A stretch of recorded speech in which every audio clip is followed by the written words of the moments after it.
reverendíssimo diácono Sandoval, ouvintes da Cacau FM e Bicaraí Web Rádio, irmãos e irmãs que nos acompanham pelas redes sociais da nossa paróquia, celebramos o segundo domingo da Quaresma, iniciando essa segunda semana de preparação para celebrarmos a Páscoa do Senhor. E a palavra de Deus nos apresenta 3 ensinamentos importantes que, se nós aplicarmos em nossa vida, nós conseguiremos responder melhor ao chamado que Deus nos faz. Na primeira leitura, nós ouvimos e vimos Deus que age, Deus que vem ao encontro de Abraão e lhe dá as coordenadas, ou seja, Deus é aquele que toma a iniciativa sempre, Ele que toma a iniciativa.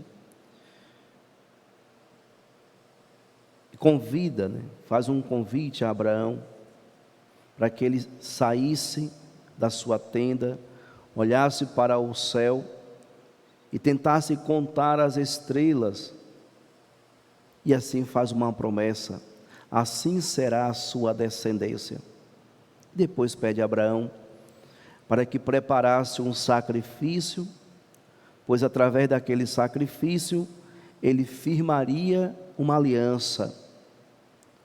Abraão, homem de fé e obediente, organiza tudo como Deus pede e fica ali o dia inteiro esperando o agir de Deus, o querer de Deus. E o texto mostra justamente isso, que durante todo o dia, Abraão deixou ali os animais expostos sobre o altar que ele havia preparado para o sacrifício, e não acontecia nada. Os animais começaram a rondar, e ele ali protegia aquelas carnes, e só à tardinha, ao anoitecer, quando cai sobre ele um sono, é que Deus envia um braseiro, como uma tocha fumegante, e ali firma essa aliança com Abraão. O que é que nós aprendemos, caríssimos irmãos e irmãs? O que é que nós extraímos da experiência de Abraão, desse diálogo com Deus? Primeira coisa, Deus sempre vai tomar iniciativa, e Ele espera, assim como esperou de Abraão, uma resposta. A resposta é justamente por meio dos sacrifícios. Abraão prepara esse sacrifício e ele espera no tempo de Deus. Ele espera no tempo de Deus. Vivemos numa sociedade imediatista, onde nós queremos ver o resultado de tudo logo. Nós aprendemos então com esse texto, e quando se trata de uma relação com Deus, nós precisamos obedecer à vontade de Deus, esperar no tempo de Deus, e o tempo de Deus nunca será o nosso tempo. Obviamente que Abraão prepara aquele sacrifício com toda a rapidez que ele pôde, mas a aceitação de Deus só vem ao anoitecer.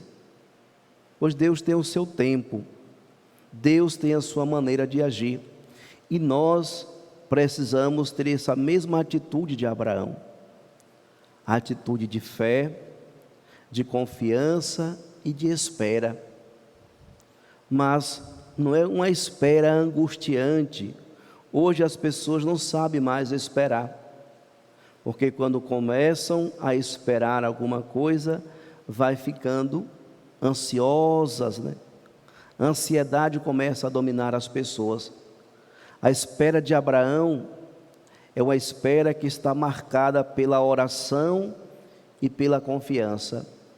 Deus não vai me decepcionar. Deus não vai me decepcionar. Então nós precisamos aprender com Abraão a também ter essa capacidade de confiar e esperar no tempo de Deus. Deus sempre age, Deus sempre agirá, mas no seu tempo.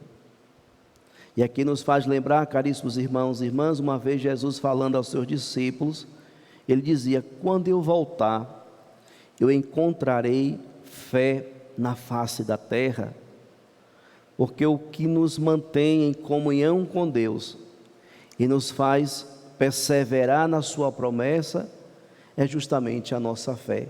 Quanto mais cremos, quanto mais acreditamos que Deus é capaz, nós conseguimos então nos manter nesse caminho de perseverança. E foi justamente isso que Abraão fez.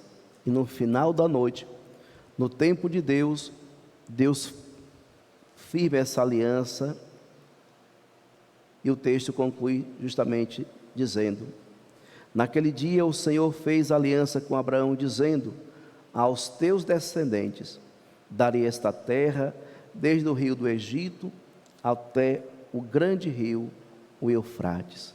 O nosso Deus é o Deus da aliança. E Deus não só fez aliança com Abraão, mas Ele renovou essa aliança com seus descendentes. E por último, por fim, Ele envia o seu Filho Jesus como aquele que vai realizar a última aliança com a humanidade. Então, a liturgia de hoje já nos faz prefigurar a última aliança e a única aliança que Deus faz com a humanidade, onde envia o seu próprio Filho para nos salvar. Por isso, no Evangelho de hoje, o Evangelho da Transfiguração revela justamente para nós quem é Jesus. Jesus é o Filho escolhido. Jesus é aquele que vai ser glorificado.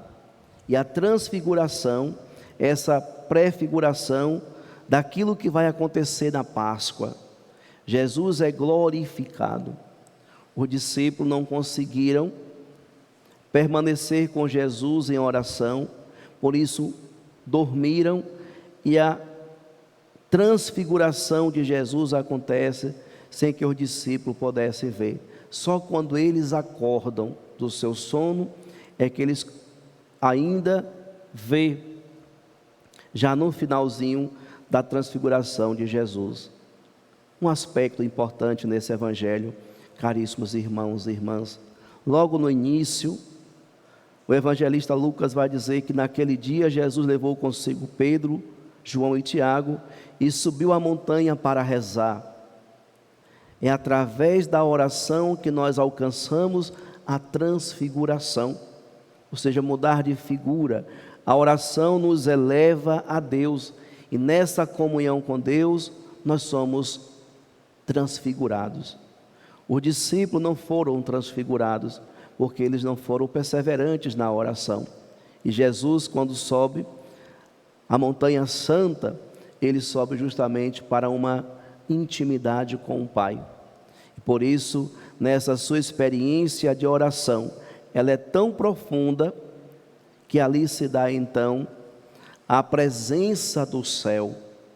O céu se revela na transfiguração de Jesus e se revela de tal maneira que duas figuras que já estão no céu aparecem ali naquele momento, conversando com Jesus, que foram Moisés e Elias. Então a transfiguração de Jesus revela para nós o que irá acontecer com toda a humanidade se for perseverante neste caminho.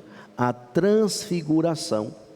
Nós seremos transfigurados assim como Jesus foi. E é através da oração que diariamente nós experimentamos o já e o ainda não. Somos transfigurados, mas ainda não de modo pleno. Chegará um dia em que todos nós seremos transfigurados se nós permanecermos nesse caminho. Então a transfiguração de Jesus no Evangelho de hoje nos faz olhar para a festa da Páscoa, porque lá será, em Cristo Jesus, a transfiguração definitiva dele, a sua ascensão ao Pai, e abre para todos nós essa mesma possibilidade de transfiguração. Todos nós somos convidados a essa experiência de transfiguração, mas quem será transfigurado? Quem vai alcançar essa graça, caríssimos irmãos e irmãs? São Paulo, na carta aos Filipenses, vai justamente nos dizer: irão alcançar a graça da transfiguração aqueles que viverem como cidadãos do céu. Nós precisamos viver com essa consciência. A nossa pátria não é a terra, a nossa pátria é o céu. Por isso, precisamos viver nesse mundo como cidadãos dos céus. O nosso comportamento, as nossas ações e atitudes devem ser daqueles que têm uma pátria celeste. Por isso, São Paulo, ao escrever aos Filipenses, vai dizer da seguinte maneira: há muitos por aí que se comportam como inimigos da cruz de Cristo. O fim deles é a perdição. O Deus deles é o estômago. A glória deles está num que é vergonhoso e só pensa nas coisas terrenas. Nós, porém, somos cidadãos dos céus. De lá aguardamos o nosso Salvador, o Senhor Jesus Cristo.